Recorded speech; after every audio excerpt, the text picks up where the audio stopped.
Hello, you guys. So freaking excited to chat with you today. All the things, all the yes, all the vibes, okay? We're going to chat today about switching things up, okay? So if you are someone who you're like in a plateau or you've been like doing the same thing for a while and you're like, all right, it's working for me, but I'm kind of feeling a little bit of a lull, feeling a little bit of a lack of energy, feeling a little bit like what I'm doing isn't necessarily working anymore. And this is specific to your like weight loss journey, okay? Like your results, your things, okay? I want to give you some tips, tricks, tools to switching things up, okay? So, little background story. I struggle. How many times have I said this on here specifically, Nutrition Bootcamp call? Okay, I struggle with dinner and done. I do, and it has been something for years and years and years that I like. Just I'm not even hungry. I'm not, and it's just one of those like it's after dinner. I got the kids down for bed, and I'm like, I deserve it. Like I deserve XYZ, right? I deserve the treat. I deserve the chips. I deserve the chips and salsa, the queso, the whatever. Like, and I eat so freaking good the rest of the day. And then that time comes and I like ruin everything. Like, and I know personally that when I do dinner and done, I always have a weight loss day the next day because I ate so good all day long and I didn't throw in the towel. I didn't mess up my results by whatever the little things that I ate at night. But still, I find myself self-sabotaging. I find myself Satan sabotaging, right? Because we've chatted about that before. It's really not yourself. It's really Satan in your brain sabotaging you. But still, I fall for it. Like almost way more often than not. Okay. I still fall for like, oh, but I deserve it. Like it's been a long day, right? And I deserve the XYZ fill in the blank, even though I'm not actually hungry. That does not get me to my goals, whatever. Okay. So I was reading in Alana's book. You can drop it. Okay. Just finished it yesterday. And she talks about how dinner and done is hard for her. She's a nutritionist. She's lost over 100 pounds. She is a dietitian who teaches other people how to eat healthy, and it's still hard for her, okay? And she talked to her husband, like, babe, this is what I got to do. I'm not going downstairs after we get the kids to bed because I know it's a trigger for me. And so I'm not even going to go downstairs. I'm going to make sure I do all the things that I need to do. And then I'm going to stay upstairs. And I'm going to, or what, like, I don't know how your layout of your house works, but you get the point, right? Like, I'm not going to go wherever the kitchen is. I'm just going to stay in this vicinity of my house. And I was like, that's genius. That is genius. And we implemented it and I loved it. But, good habits, well, whatever. It didn't last very long of us doing that. Okay. So then last week I was like, no, I really want to recommit to this. I really want to commit to dinner and done. And Blake and I have also been chatting a lot about like our kids watch too much TV, just plain and simple. They do. And I have a really good friend that I know in real life. She's like the one person we actually like go to the park with and like hang out at their house with, who's not a coach friend. And they don't even own a TV. They don't even own a TV. And every time we go over to their house, I am just always so impressed by like the quality of play their kids have. And I was like, how could I don't know that I'm like ready to give up our TV. I don't know that I'm ready for that. But what can I do to be a little better? Like what am I ready to do to be a little more like her? And I was thinking about like the layout of their house. And I just had this flash of inspiration. Their TV is upstairs. Okay. We've got all of our bedrooms are upstairs. And our playroom was, I'm giving you a spoiler alert for the end of the story, right? Our playroom was in the loft, just on the other side of this wall. Okay. But it was also on the other side of my two girls' walls who both still nap. And so it was like this double-edged sword of like, I want to play in the playroom more, but it's right outside my kid's room and someone is always sleeping. So we got to play quietly. And that's not very fun, right? Like, playing quietly all the time, right? And I was like, but don't wake up the baby, right? So I just had this like crazy flash of inspiration and was like, move the playroom downstairs and move the couch and the TV upstairs. And I was like, it was one of those moments that I was like, those thoughts were not my own. Like, I don't know where that thought came from, but that's freaking genius. And so, long story short, I thought of all the arguments that Blake was going to have and all the reasons he was going to tell me no. And I like fought him in my head because I was like, no, this is really going to be so good. This is going to be so good for our kids' TV time. This is going to be so good for coaching because I feel a lot of guilt around like my coach life because the TV is what my kids are doing when I'm coaching. And I don't like that. And I want my kids to be playing while I'm coaching and whatever. So I was like, this will really help that because they'll play more and I won't feel so guilty about like coaching. And it will help dinner and done too because we won't even have a couch or a TV downstairs. So when my husband and I want to snuggle and watch a movie together, the kitchen won't be right freaking there. It'll be way on the opposite end of the house. So this is going to help my kids with dinner. This is going to help my business grow. This is going to help dinner and done. Yes. So I was like so passionate about this idea, right? And I knew my husband was like totally not going to approve. Okay. So then I like texted him and I just was like, I have a crazy idea. I'll tell you about it when you get home. And he got home and I told him and he was like, yeah, let's do it. And I was like, what? I have literally spent hours of my day coming up with counter arguments of why you were going to say no. But okay, let's do this. And we literally like that night, we called over our neighbor, we bought pizza and we did it. We got it done. And I went out of town the next day. So I hadn't really got to like truly soak up the awesomeness of playing with my kids down there in the kitchen. But you guys, like, oh my gosh, it has been like literally probably the best parenting decision I've ever made in my life. And again, it was not me. It like totally came from heaven or something. Somewhere it wasn't my idea. But I've already noticed dinner and done is not even a thing anymore because there's no couch downstairs. So there's literally no reason to go downstairs. I'm not going to play with my kids' toys when I go back downstairs. Like if we want to watch a movie, we're going to go in here and we're going to watch a movie over there. And I'm not going to be surrounded by the snacks, right? So this is not Bryn saying like, you got to do that too. But this is just my personal example of if what you're doing, if you have tried and tried and tried and tried and tried to do one thing specifically, maybe you've tried to give up coffee, caffeine, soda, tried to make exercise a daily habit. Maybe you've tried to cut out sugar. Maybe you've tried blah, blah, blah, blah, blah, blah, blah, right? And it's just not working. I want to challenge you to think outside the box and to think of something new and different that you can do, that you can try. Okay. For me and my kids, I was really, really struggling with how much sugar my kids were having. And so let's do 75 hard because that's new and different, right? And I couldn't have any cheats and treats for 75 days. And so it made my buying choices so different. And guess what happened this morning? And it totally brought tears to my eyes. We had blueberry syrup, maple syrup, like Mrs. Butterworth's full-on sugar kind, and pure maple syrup. And guess what my kids wanted?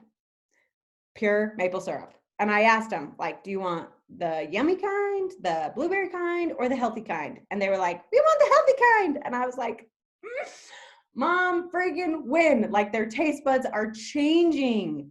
They are because mine are. And you asked me 3 months ago, they're having candy and sugar and fruit snacks every other minute. Okay. And so we tried something new and different. I'm going to buy fruit snacks as our candy, and I'm going to get the organic fruit snacks that are Annie's and so delicious. I don't know if you've ever had them, but they're so good.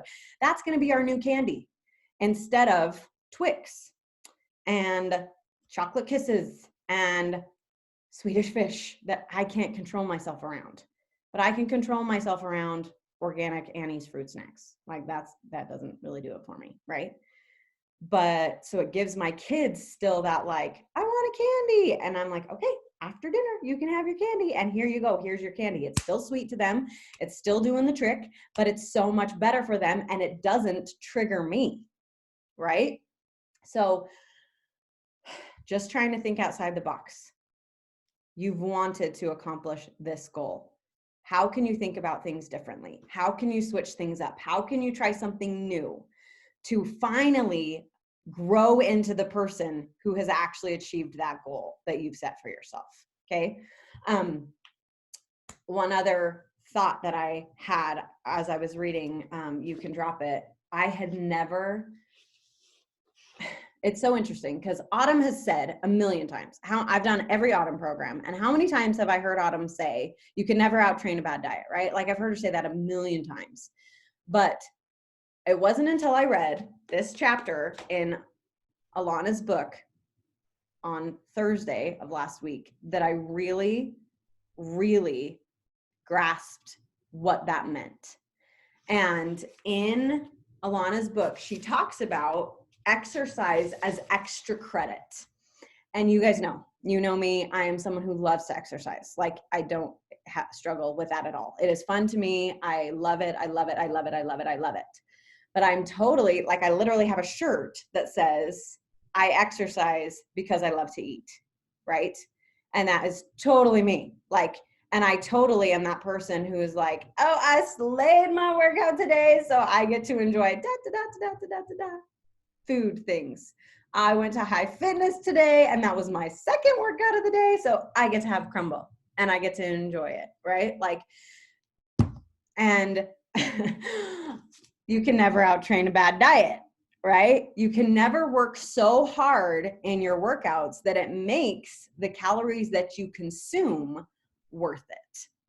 And I didn't understand that fully, that I thought that way until I read this chapter of this book. And she says, don't get lulled into thinking that you're burning a lot.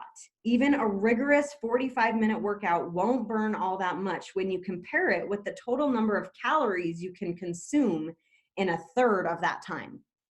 Like if you truly think about how much you can eat in 15 minutes, how many pieces of pizza can you eat in 15 minutes? How many scoops of peanut butter can you eat in 15 minutes? How many crumble cookies can you eat in 15 minutes? It doesn't matter if you slayed a 45-minute rockin' workout. You just undid it with 15 minutes of peanut butter, right? Or 3 minutes of peanut butter, right? And that concept was like mind-blowing to me. So the last little trick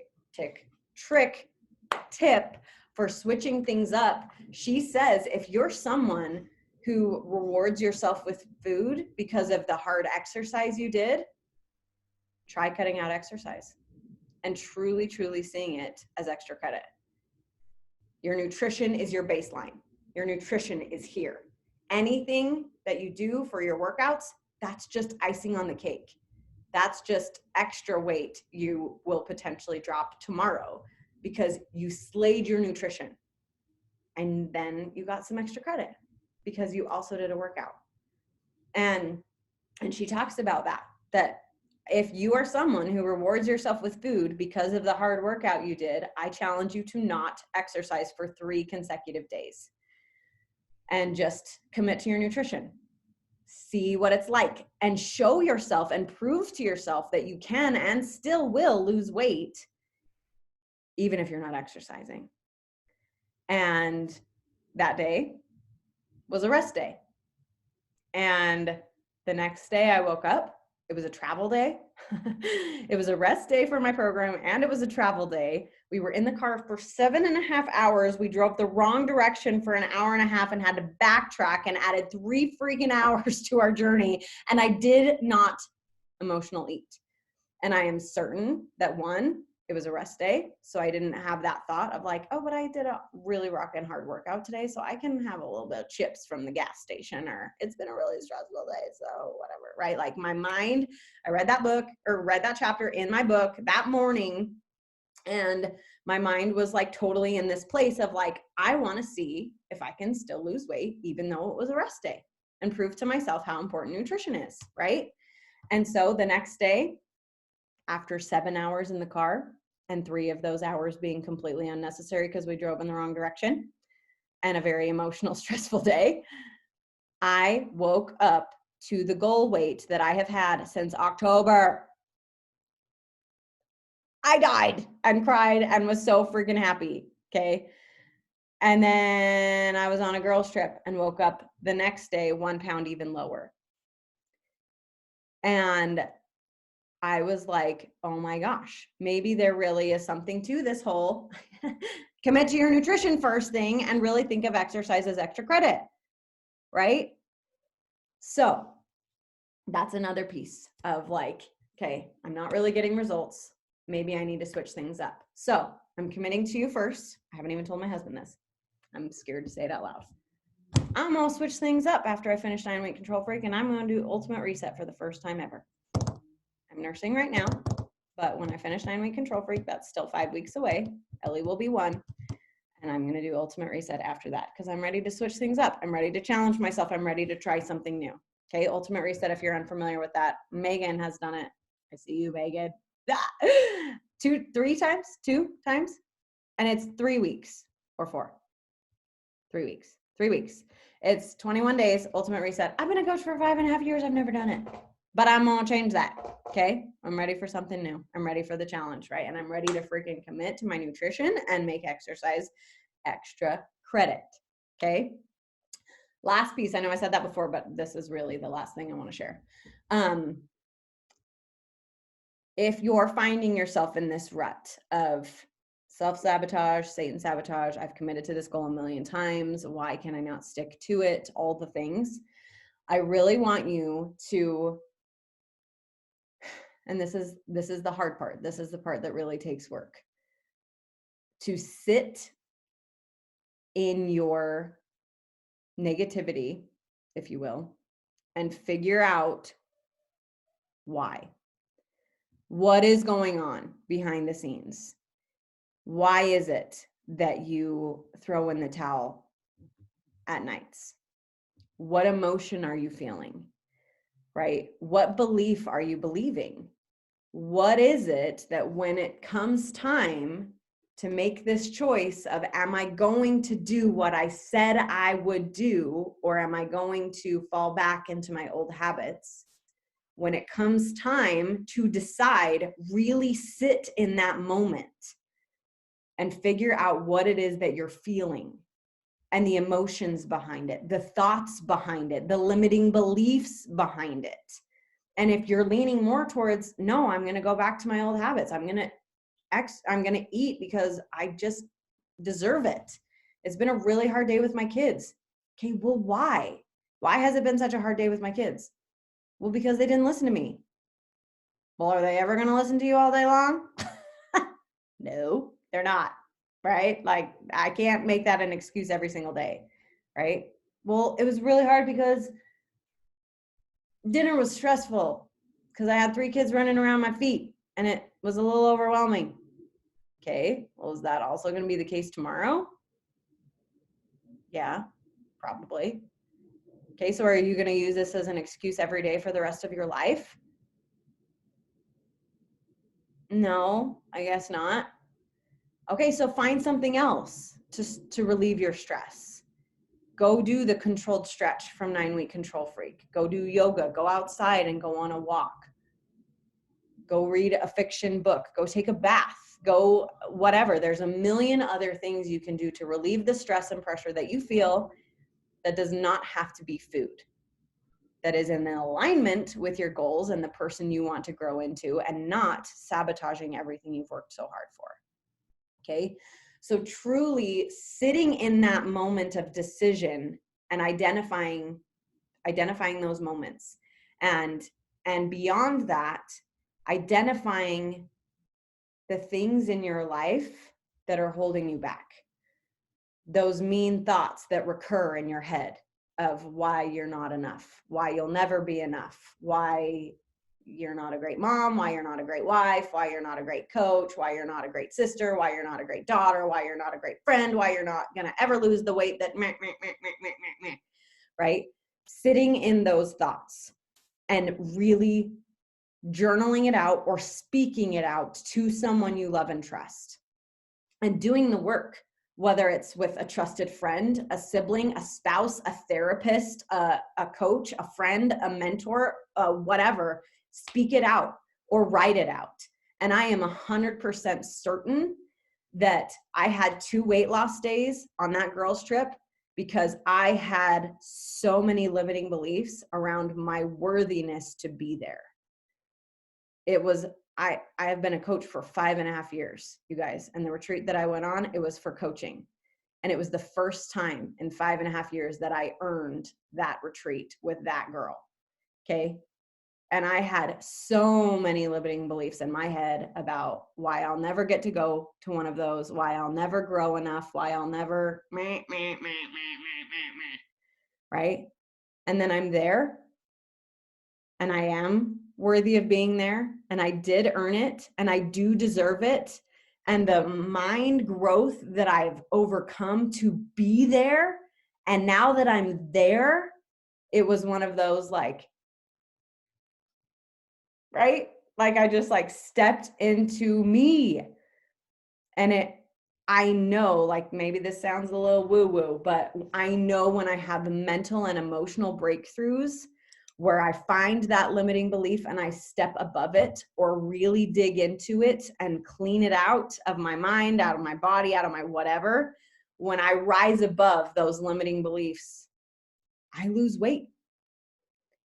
And maybe it's a little too much information, but I go number 2 a lot when I like find that limiting belief and let it go.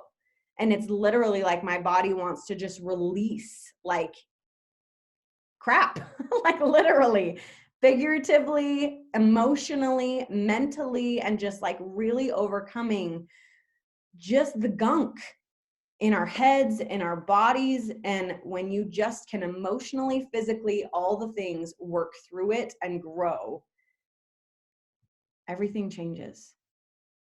Your creativity changes, your desire to grow changes, your discipline changes, your parenting changes, your relationship with your spouse changes. So, to recap, you're frustrated. You've set a goal 1.5 million times and you don't know what to do, what to change to make it happen. Try something new. Whether it's 75 hard or making your playroom right off the kitchen, whatever. Try something new. Okay? If you're someone who rewards yourself with exercise, foodness, cut out some exercise. Go at least 3 days without exercise and prove to yourself that you can and will lose weight with just nutrition only. And really, truly change your mindset around exercise is extra credit. It's a cherry on top. But if you really want your results, nutrition comes first, right? And then do the emotional healing you need to listen to your mean girls, figure out what they're saying, and then overcome them. There's a book called Mastering Your Mean Girl that is really good about that concept. And Girl Wash Your Face is another one that really helped me with the mean thoughts in my head. So that is all I had for you today, my friends, but I believe in you. I really, really, really, truly do. I believe in your ability to change. I believe in your ability to grow. I believe in your ability to become the person that you want to become inside and out. So try something new. Don't give up. Keep going, keep trying, keep going, keep trying, keep going, keep trying. Okay? If you're on the recording, I'll see you later. If you're on live, stay on live and we'll chat for a bit. And I'll see you next week.